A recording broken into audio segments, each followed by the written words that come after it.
वहीं बुचा में हुए नरसंहार के बाद वहां राहत और बचाव का काम तेज कर दिया गया है, जिसके लिए यूक्रेन की सेना के कुछ जवान मदद के लिए बुचा पहुंचे, जिनके सामने पूरी तरह से तहस नहस एक शहर मौजूद था।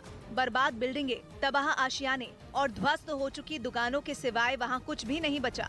जिन सड़कों पर गाड़ियां दौड़ती थीं, वहां चरमराए फौजी टैंक थे और मैदानों में हथियारों का जखीरा। शहर का एक भी हिस्सा तबाही से अनछुआ नहीं दिखा। रिहायशी बस्तियों को देखकर ऐसा लगा मानो यहाँ कभी कोई रहता ही नहीं था। चारों तरफ रूसी हमले के निशान साफ साफ देखे गए। रूस पर नरसंहार का आरोप लगाने वाले यूक्रेन ने वहां मौजूद कुछ लाशों के जरिए इसका सबूत भी पेश किया। वहां मौजूद लोगों को शहर के हालात देखकर उस पर यकीन करना मुश्किल हो गया। Живем дуже хорошо, води нема, газу нема, холодно, света нема, на улице. हालांकि यूक्रेन के जवानों ने वहां राहत का काम तेज कर दिया, जिसके लिए वहां खाने पीने का सामान और दवाइयों की कई खेप पहुंच गई, जिसकी खबर लगते ही कई दिनों से इसका इंतजार कर रहे लोग वहां इकट्ठा हो गए। इस बीच यूक्रेन ने दावा किया कि बुचा में नरसंहार की तस्वीरें दुनिया के सामने आने के बाद रूस अब मारिउपोल में अपने गुनाहों के सबूत मिटाने में जुट गया है, जिसके लिए रूस की सेना चलते फिरते शमशान का सहारा ले रही है। यानी वो गाड़ियां जिनमें लोगों का अंतिम संस्कार किया जाता है, क्योंकि बुचा में मारे गए लोगों की तस्वीरें सामने आने के बाद दुनिया भर में पुतिन की जमकर किरकिरी हुई। यूक्रेन ने बुचा में नरसंहार के लिए रूस की सेना को जिम्मेदार ठहराया और अब यूक्रेन ने ये दावा किया कि मारिउपोल में भी पुतिन की सेना ने सैकड़ों लोगों की हत्या की, जिसके सबूत मिटाने के लिए उसने नया प्लान बनाया। अपने इसी प्लान के तहत उसने मारिउपोल की सड़कों पर शव जलाने वाली गाड़ियां उतार दी। मारिउपोल के मेयर ने दावा किया कि रूस के सैनिक जंग में मारे गए नागरिकों को इन्हीं गाड़ियों में डालकर जला रहे हैं, ताकि उनकी बर्बरता के सबूत मिट जाए। यही नहीं, अगर किसी शव का कोई भी हिस्सा सड़कों पर पड़ा हो तो उसे भी तुरंत नष्ट कर देने का फरमान रूस की स्पेशल ब्रिगेड को दिया गया। और ऐसा इसलिए क्योंकि यूक्रेन का मारिउपोल ही वो इलाका है जहां लंबे वक्त से जंग चल रही है। रूसी सेना और चेचन लड़ाकों के हमले से वहां भारी तबाही हुई है, जिसके बाद मारिउपोल प्रशासन ने दावा किया है कि अब तक जंग में वहां सैकड़ों नागरिकों की मौत हो चुकी है, जबकि मारिउपोल का ज्यादातर इलाका खंडहर में तब्दील हो चुका है। यही वजह है कि वहां के प्रशासन ने मारिउपोल के हालात की तुलना नाजी कैंपों से की है और दावा किया है कि रूसी सेना की और चेचन लड़ाकों में पूरे शहर को एक डेथ कैंप में बदल दिया है, जिसके सबूत मिटाने के लिए रूस के सैनिक शव जलाने वाली गाड़ियों की मदद ले रहे हैं। उधर यूक्रेन युद्ध की वजह से यूरोपियन यूनियन ने पुतिन की बेटियों पर शिकंजा कसने की तैयारी तेज कर दी है। रूसी राष्ट्रपति व्लादिमीर पुतिन की 2 बेटियां हैं, जिन पर ईयू यानी यूरोपियन यूनियन बैन लगा सकती है। यूं तो पुतिन अपने परिवार को दुनिया और मीडिया की नजरों से दूर रखने की कोशिश करते हैं, लेकिन यूक्रेन युद्ध की वजह से इस बार उनकी बेटियों की चर्चा चारों ओर है। बताया गया कि ईयू में पुतिन की बेटियों पर शिकंजा कसने से जुड़ा प्रस्ताव तैयार हो चुका है, जिस पर यूरोपियन यूनियन जल्द आखिरी फैसला ले सकती है। मतलब युद्ध की इस आग में सिर्फ रूस को ही नहीं, राष्ट्रपति पुतिन के परिवार को भी झुलसना पड़ेगा। कार्रवाई की इस लिस्ट में पुतिन की बेटियों का नाम भी शामिल कर लिया गया है। मतलब उनकी संपत्ति तो जाएगी ही, यूरोप में उनका घूमना फिरना भी बंद हो जाएगा।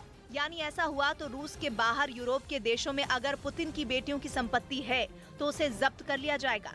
इतना ही नहीं, उनके यूरोप जाने पर भी रोक लग जाएगी। ईयू की इस सूची में पुतिन की बेटियों के अलावा रूस के कई कारोबारी नेताओं और उनके परिवारों के नाम भी शामिल हैं। इसके अलावा रक्षा क्षेत्र से जुड़ी कई रूसी कंपनियों और 4 बैंकों पर भी यूरोपियन यूनियन की नजर है। वही खबर है कि बैन की मार झेल रहे रूसी कारोबारी रोमन अब्रामोविच के सामने भीख मांगने की नौबत आ गई है। रूसी राष्ट्रपति पुतिन का करीबी होने की वजह से पिछले दिनों अमेरिका और यूके ने उन पर कई पाबंदियां लगा दी थी, जिसके बाद आलीशान जिंदगी जीने वाले रोमन अब्रामोविच पाई पाई को मोहताज हो गए और चर्चा है कि वो कर्ज की आस में हॉलीवुड तक पहुंच गए, जहां उन्होंने अपने कई फिल्म निर्माता दोस्तों से $1 मिलियन यानी भारतीय रुपयों के हिसाब से करीब 750 करोड़ का कर्ज मांगा। अकूत धन संपत्ति के मालिक और बेहद आलीशान जिंदगी जीने वाले रोमन अब्रामोविच पुतिन के बेहद खास माने जाते हैं। उनकी दोस्ती इतनी गहरी है कि जब यूक्रेन से बातचीत की बारी आई तो पुतिन ने अब्रामोविच पर ही भरोसा किया। हालांकि बाद में उनको जहर देकर मारने की साजिश का भी खुलासा हुआ, लेकिन पश्चिमी देशों के प्रतिबंध की मार इतनी गहरी है कि अब्रामोविच को अब जिंदगी जीने के लिए भी मुश्किलों का सामना करना पड़ रहा है। लेकिन दावा है कि उन्हें अभी तक कहीं से भी मदद नहीं मिली, क्योंकि अमेरिका और यूके की तरफ से रोमन अब्रामोविच पर कई पाबंदियां लगाई गई हैं। ऐसे में कोई भी उनकी मदद कर मुसीबत मोल नहीं लेना चाहता। और यही वजह है कि चेल्सी फुटबॉल क्लब के मालिक रोमन अब्रामोविच दर दर भटकने को मजबूर हो गए हैं। आलम यह है कि महंगी गाड़ियों और लग्जरी यॉट का ये मालिक अब सड़क पर आ गया। इतना ही नहीं, चर्चा तो ये भी है कि अब उनके पास अपने स्टाफ को वेतन देने तक के पैसे नहीं बचे। असल में अब्रामोविच के पास यूके में काफी संपत्ति है, लेकिन यूक्रेन युद्ध की वजह से बोरिस जॉनसन सरकार ने अपने देश में मौजूद उनकी सारी संपत्ति को जब्त कर लिया। इसके अलावा उनके बैंक खातों पर भी रोक लगा दी गई। इसी वजह से उन्हें पैसों की दिक्कत शुरू हो गई, यानी उन्हें पुतिन की दोस्ती काफी महंगी पड़ी।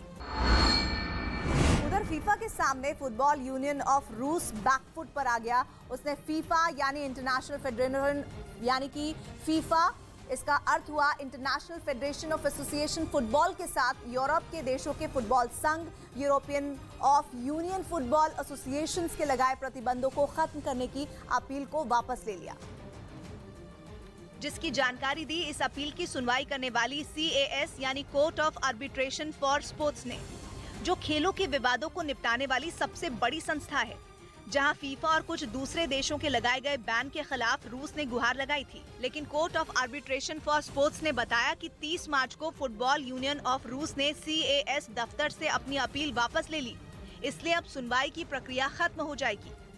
यूक्रेन युद्ध के दौरान फीफा ने रूस को बड़ा झटका देते हुए 2022 वर्ल्ड कप से बाहर कर दिया था, जबकि प्रतिबंध लगने के बाद कई दूसरे फुटबॉल संघों ने भी रूस के खिलाफ खेलने से मना कर दिया था। इसी कार्रवाई को रूस ने court of arbitration for sports में चुनौती दी थी, लेकिन अब ये कहा जा रहा है कि वो पीछे हट गया। इस बीच अमेरिका और उसके सहयोगी देशों को पुतिन ने अब तक की सबसे कड़ी चेतावनी दी है। साफ संकेत है कि जंग के मोर्चे पर ही नहीं, आर्थिक मोर्चे पर भी रूस आर पार की जंग लड़ने के लिए पूरी तरह तैयार है, क्योंकि इस बार अमेरिका और उसके सहयोगी देशों को जवाब देने के लिए खुद पुतिन सामने आए। पुतिन ने बम बारूद या किसी मिसाइल का जिक्र नहीं किया, ना ही किसी परमाणु युद्ध की चेतावनी दी, लेकिन फिर भी अमेरिका और उसके सहयोगी देशों की टेंशन बढ़ा दी। पुतिन ने इस बार साफ संकेत दिया कि आर्थिक वार का जवाब रूस की तरफ से भी दिया जाएगा।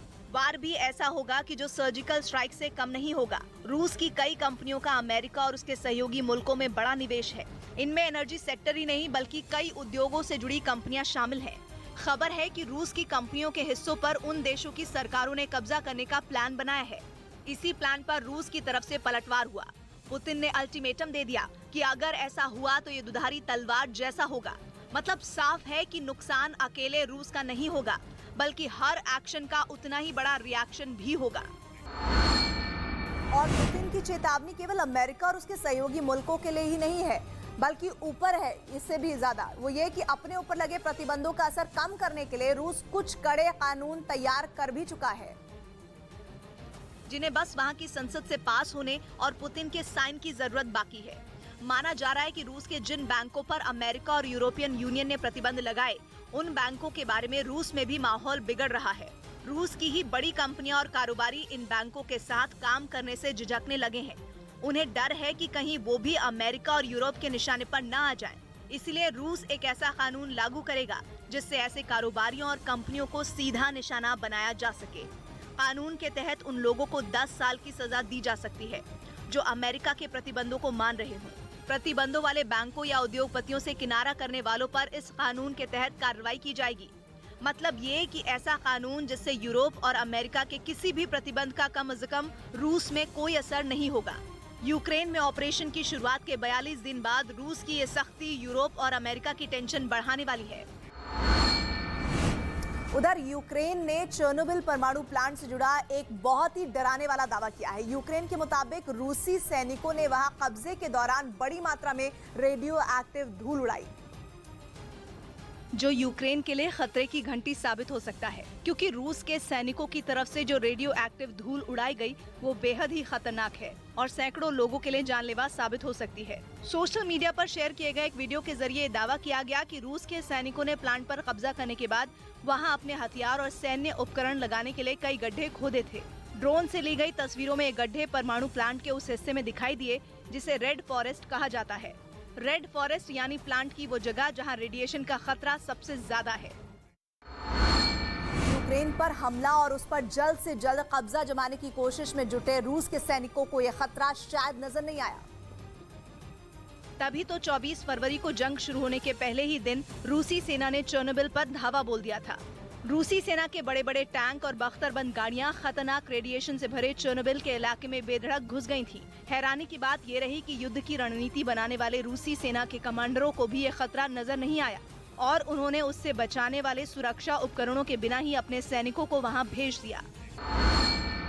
और करीब 1 महीने तक चेर्नोबिल परमाणु प्लांट पर कब्जा जमाए रखने के बाद कुछ दिनों पहले ही रूस की सेना वहां से भाग खड़ी हुई, क्योंकि दावा किया गया कि रेडियो एक्टिव धूल के संपर्क में आने वाले सैकड़ों रूसी सैनिक रेडिएशन का शिकार हो गए, जिसके बाद उनमें से कई सैनिकों की तबियत बुरी तरह खराब हो गई। रेडिएशन के संपर्क में आए उन रूसी सैनिकों को इलाज के लिए बेलारूस भेजा गया, लेकिन रूस के सैनिकों की वजह से अब ये खतरा पूरे यूक्रेन में फैलने की आशंका जताई जा रही है, क्योंकि रूस की सेना की वजह से चेर्नोबिल की ये रेडियो एक्टिव धूल अब वहां के कई दूसरे इलाकों में फैलने का दावा किया जा रहा है। और कहा तो यहाँ तक जा रहा है कि चेर्नोबिल से निकलकर कीव तक आए रूसी सेना के टैंक और बख्तरबंद गाड़ियां उसी धूल से सनी थीं। यानी चेर्नोबिल से निकला रेडिएशन का खतरा करीब 130 किलोमीटर दूर कीव तक पहुँच गया। और अगर इस दावे में सच्चाई है तो ये यूक्रेन के लोगों के लिए किसी सुलगते बम से कम नहीं, क्योंकि जहाँ जहाँ चेर्नोबिल की रेडियो एक्टिव धूल पहुँची होगी वहाँ के लोग रेडिएशन की चपेट में आ सकते हैं। और इसी खतरे की आशंका यूक्रेन ने भी जताई। उधर यूक्रेन के राष्ट्रपति वोलोदिमीर ज़ेलेंस्की ने जंग के मैदान में रूसी सेना से लोहा ले रहे अपने फौजियों को सम्मानित किया, जिसके लिए राष्ट्रपति भवन में एक कार्यक्रम आयोजित किया गया, जिसमें ज़ेलेंस्की ने कीव की सुरक्षा का जिम्मा संभाल रहे मिलिट्री कमांडर को मेडल से नवाजा और युद्ध में शहीद हुए जवानों के परिवार वालों को सम्मानित किया। बताया गया कि इन सभी फौजियों ने यूक्रेन के अलग अलग इलाकों में रूसी सेना से लोहा लिया और उन इलाकों पर दोबारा कब्जा करने में बड़ी भूमिका निभाई। Хто щоденно захищає нашу державу від російського окупанта. इस कार्यक्रम में जंग के दौरान अपनी जान गंवाने वाले यूक्रेन के एक पत्रकार मैक्सिम लेविन के परिवार वालों को भी सम्मानित किया गया और शहीद जवानों की याद में 1 मिनट का मौन भी रखा गया। लुहांस्क में रूस की फौज ने जबरदस्त धावा बोलकर यूक्रेन की फौज को नाको चने चबा दिए। वहां के कुछ इलाकों में रूस के जवानों ने ताबड़तोड़ हमले किए, जिनमें आसमानी हमले तो थे ही, साथ ही फौज जमीन पर कहर बरपाने उतर पड़ी। लुहांस्क में रूस की सेना की एक टुकड़ी हथियारों के साथ उतरी और वहां मौजूद यूक्रेन के सैनिकों को निशाना बनाने लगी। उनमें कुछ सैनिक आगे बढ़कर गोलीबारी करते दिखे तो कुछ ने उन्हें पीछे से कवर दिया। इसी बीच वहां एक जोरदार धमाका हुआ। जैसे ही यूक्रेन की तरफ से मिसाइल हमला हुआ, रूस की तरफ से भी एक के बाद एक 2 खतरनाक मिसाइल दाग दी गई। मिसाइल के बदले मिसाइल दागने के बाद सैनिकों ने आगे बढ़कर मोर्चा दोबारा संभाल लिया। रूस ने दावा किया कि उसने वहां मौजूद यूक्रेन के जवानों को चुन चुनकर निशाने पर लिया। धमाकों की आवाज इतनी जोरदार थी कि सुनने वालों की रूह कांप गई।